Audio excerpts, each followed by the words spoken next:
Hello, and welcome to my next Halloween vlog for this month. Sorry, I was going to say challenge, but that was not a word. Month, yeah. And for probably the final, proper vlog, I am going to read 4 Halloween classics that I have. Hold for thumbnail. Yep, so this vlog, I'm going to attempt to read 4 well-known Halloween stories that I've never read. And they are Frankenstein by Mary Shelley, Dracula by Bram Stoker, The Turn of the Screw by Henry James, and The Picture of Dorian Gray by Oscar Wilde. Ignore the bookmark, I'm filming this intro clip after I've started filming already. After I've started reading. Anyway, so the goal is to try and read all 4 of these. I'm gonna make a guess on the order that I'm gonna like these probably. I feel like Dorian Gray is gonna be my favourite. Dracula I'll probably like second. Frankenstein will be my 3rd favourite. And The Turn of the Screw will be my 4th.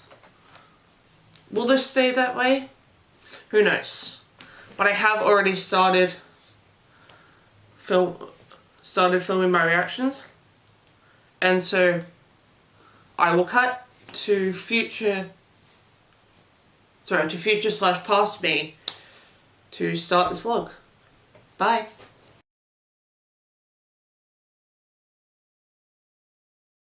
Hi, so as you can see from the intro that I haven't filmed yet, I am back in my office because my cat has now taken to wandering the house or in my room, so I get my filming space back. Anyway, let's talk about the first book I read for this video, The Turn of the Screw by Henry James. This is a classic that I never really heard much about before buying it. But I knew it was a classic. I had no idea what the story was about. But it's basically this ghost story about this woman who has been made a carer, governess person of 2 kids, and basically she starts seeing things around the house, but it's never quite revealed if she's really seeing that stuff or if she's just simply insane, which I appreciate. Which I kind of like about that, because there are certain times when it's like you manifest spooky things happening before and they don't actually happen. And so, overall, physically reading this, it was all over the place, but I listened to the audiobook of it, smashed it out in like an hour and a half. I was going to give it a 3-star, but the ending stuck with me, so I'm rounding it up to a 4. Yeah, the 4's purely just for the ending. But, yeah, overall, it's an interesting start to it, and I will catch you guys with my next update clip once I've read another one of the books. Bye!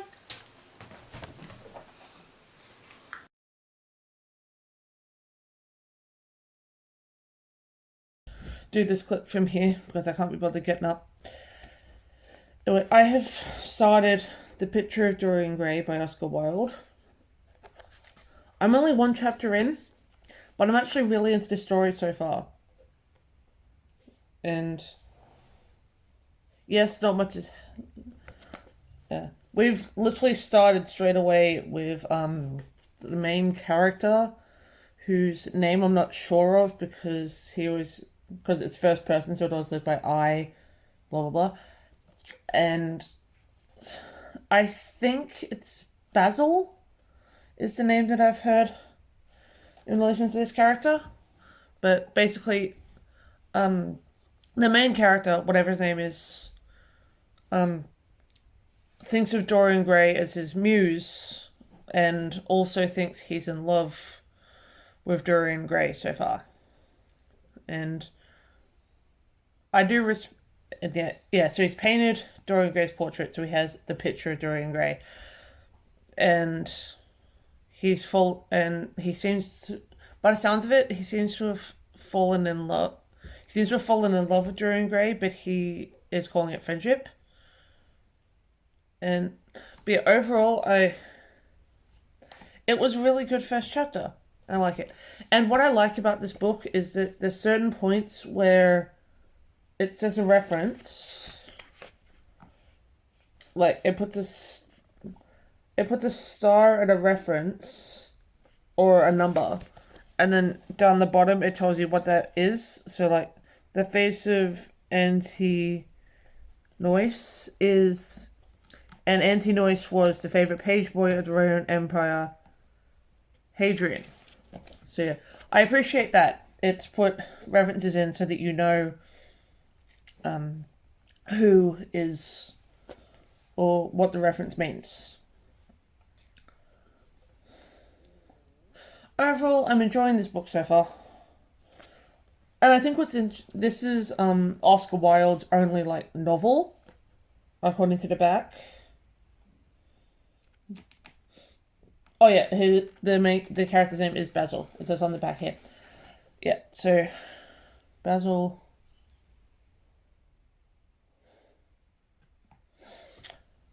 Yeah, this is Oscar Wilde's only like full-length novel, and I think what's interesting about Oscar Wilde is that he was jailed for being gay, which I think is sad. What does it say? It said something in here which I...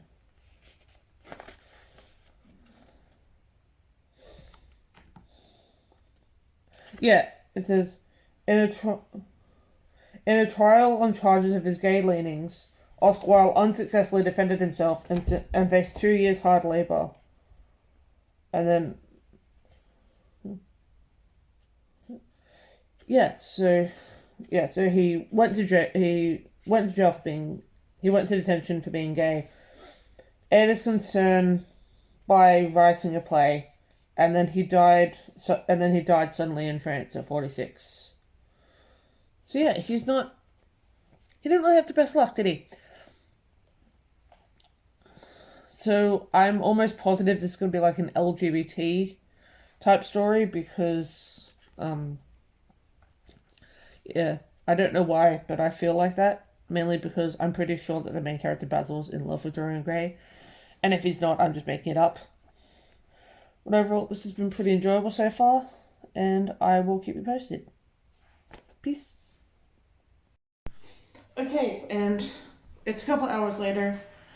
I'm now halfway through the book, so I thought to give you a quick update while I quickly just do my hair and get ready for the day, because I'm meeting my mum and brother, and we're going to go and see an art exhibit in the city.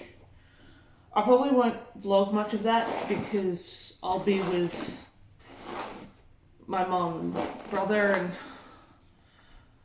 I don't really and I'm going to be with them. I'm going to enjoy the exhibit with them, but I will probably insert some B-roll footage of the exhibit. Anyway, back to the point of this. Yeah, I'm now halfway through this story. I am very thoroughly enjoying this book so far. I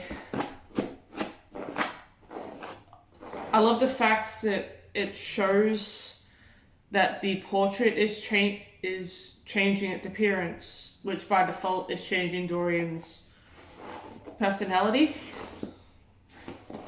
Which I like because he did something that was incredibly cruel in the story, and when he got back, his portrait had a look of cruelty on his face, so you can like slowly see that the portrait's corrupting him,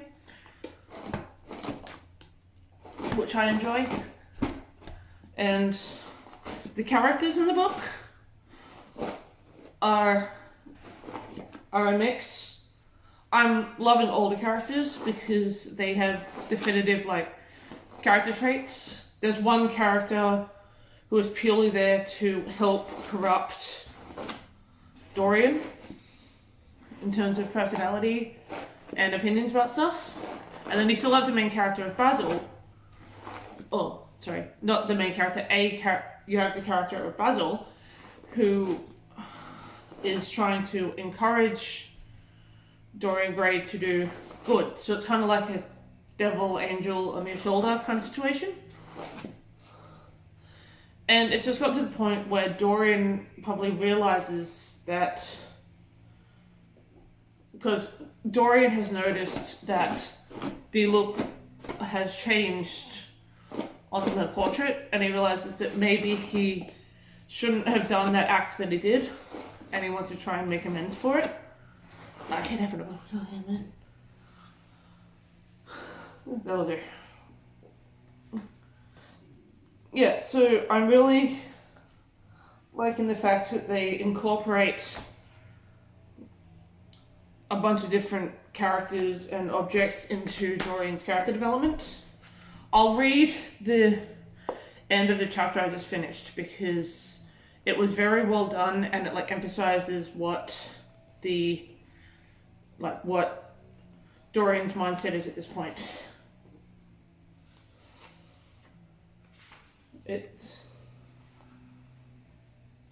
But the picture, what was he to say of that? It held the secret of his life and told his story. It had taught him to love his own beauty. Would it teach him to love his own soul? Would he ever look at it again? And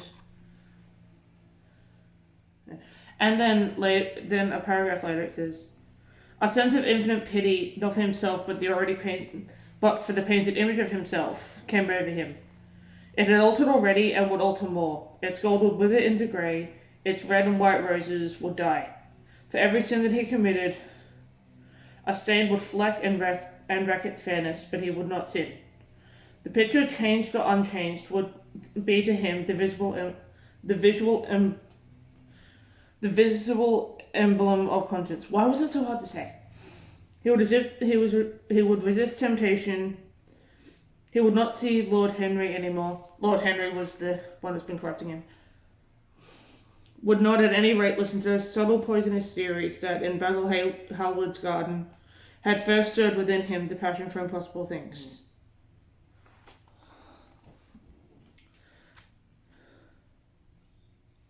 Yeah, so I really like the way that it's described the picture and the feeling that it's giving him. But yeah, so this is just a quick halfway point reading update. I'll probably finish the rest of this before I go. Probably finish the rest of this either just before I go up today or on the train. But I will keep you updated, and the next update will probably be when I've finished it. Bye!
Okay, and I have finished Dorian Gray.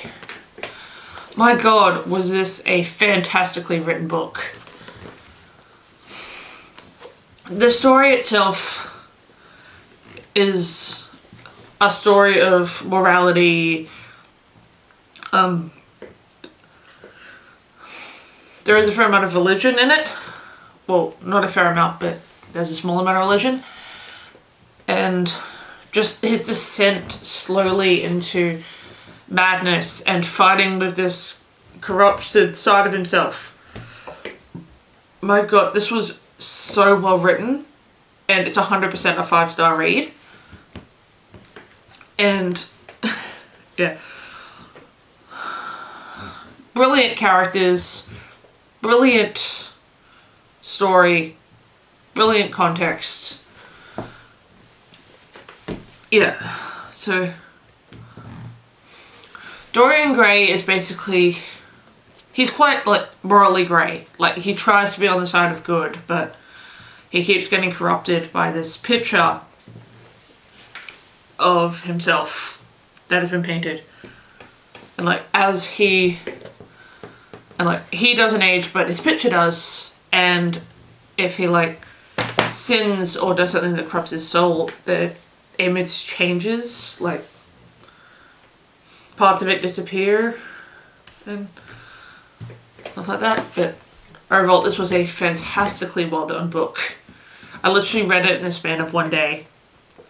I started before I left today, used the audiobook to help, switched between the audiobook and the physical book while I was out, and I just smashed out the rest of it then.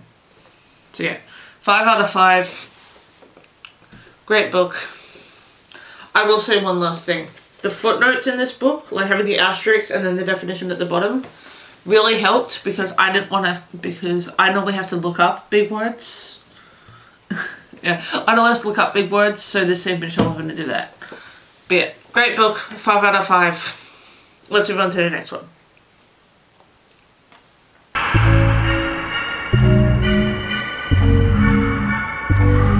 Hi, you get the angle from my bed again because I can't be bothered getting up or closing my cupboard. Especially since my cat's probably in the cupboard. Anyway, I am more than halfway through Dracula, and yeah, so I'm 305 pages into Dracula. I have used the audiobook to help me read it because it is a thick book and the writing is quite small. But yeah, thoughts about Dracula. I like the character of Dracula, like the small amount we've seen of him. Because yeah, we've seen more of Mina Harker and Dr. Seward. Is that his name? Yeah, Dr. Seward. Then we have Dracula. Like, we saw a fair amount of Dracula at the beginning, and then it just became the other characters writing about Dracula. But yeah, I love all the characters. I love all the characters in it. I love the plot. Yeah, I love the plot that's happening so far. Like, it's all written in like diary entries and letters, explaining their like interaction with Dracula, which I'm enjoying. So overall, there's not really anything bad to say about this book yet, except for the fact that it may be unnecessarily long, because I feel like there's a lot of pages, but like half of the pages, nothing's really happened, I guess you could say. And also, if you hear noise, my cat's running around the room, so just ignore that. Anyway,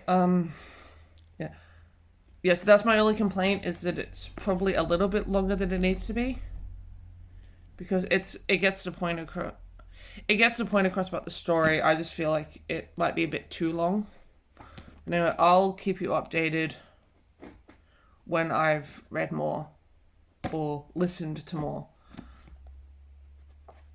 Yeah, overall, good story, good plot, good characters. And I'll keep you posted. Bye! Okay, so I don't have much of a reading update since the last post. I'm just doing a quick vlog post here because I am going to listen to the audiobook while I meet my family for lunch, because my sister's graduated from uni after 4 years, so we're going to go out and celebrate that. And then I'm going to go do some shopping, so I'll probably take you along with that, and because I'll most likely stop at the book section, like I'll include book shopping on it, and I will also probably do some Halloween decor, and I thought you might like to see that. Anyway, I'll check back in with you guys once I finish my meeting with my family. Bye. Okay, and I have finished Dracula by Bram Stoker. I don't really remember what I said in the last update that I had when I was halfway through, but this was, so I'm probably just going to say it all again, and I might accidentally say some other stuff. But yeah, overall, I loved the characters in the story. The plot was easy enough to follow, even if I do feel like there were some parts that were a bit too long.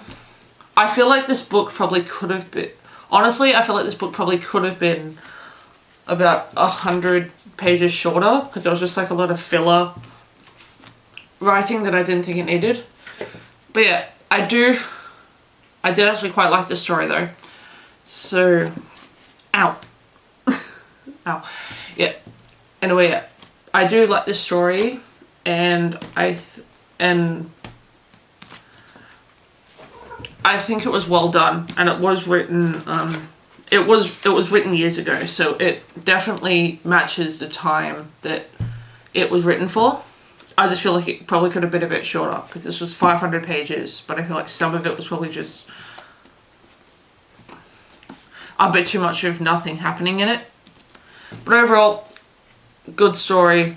I think it's about a 3.75, because it's not quite a 4, but it's better than a 3. Yeah, it's better than books I normally give 3 stars. So overall, about 3.75 stars, and I will see you guys for my Frankenstein updates. Bye.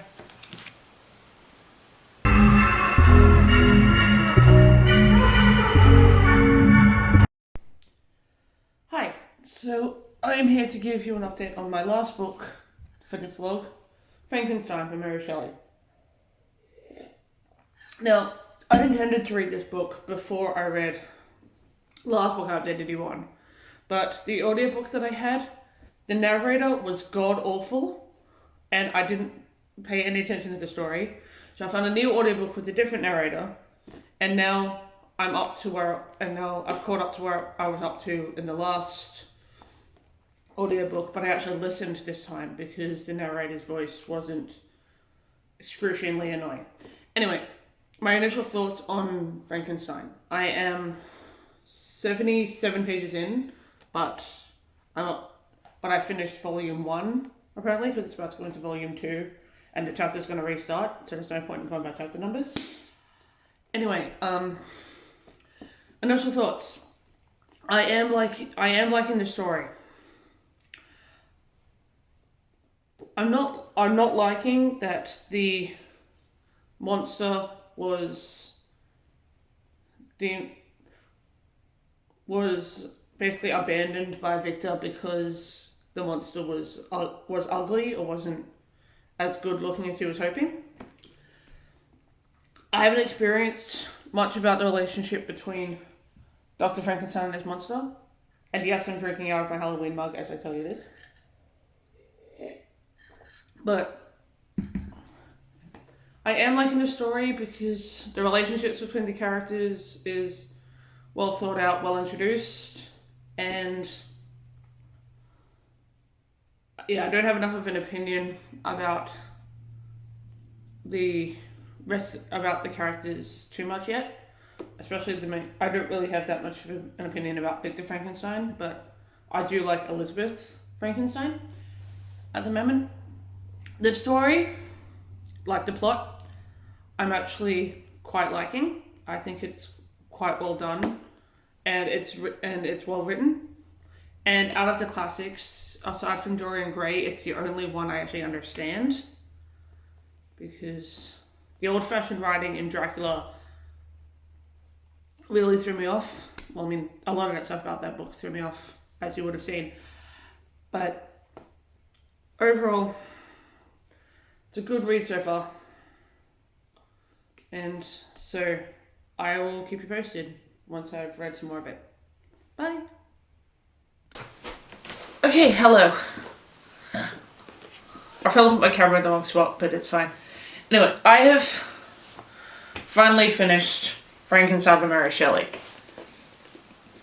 As I've said in my updates that you would have seen throughout this video, this is a solid read. It's got good plot, good characters. The story moves pretty quickly. But I can't give it more than a 3.5 star. Because I feel like a couple of the characters were like a bit too, like the main character of Dr. Frankenstein was probably, he had like a bit of like a hero complex about him. Because seriously, all he had to do was build this bride for this monster, and he would have been out of the town. Wouldn't have bothered anyone, would have left. So overall, it was a good read, but I can't give it more than a 3.5 star. So, finishing up this vlog, my favourite was The Picture of Dorian Gray, which I predicted. Then Frankenstein was the next one. And then the Turn of the Screw was the third one, was my third favourite, and the one I disliked the most was Dracula, which I'm actually disappointed in. Anyway, overall, this has been an interesting reading experience, and I wish you guys happy Halloween, and I will check in with you guys on the next vlog. Bye!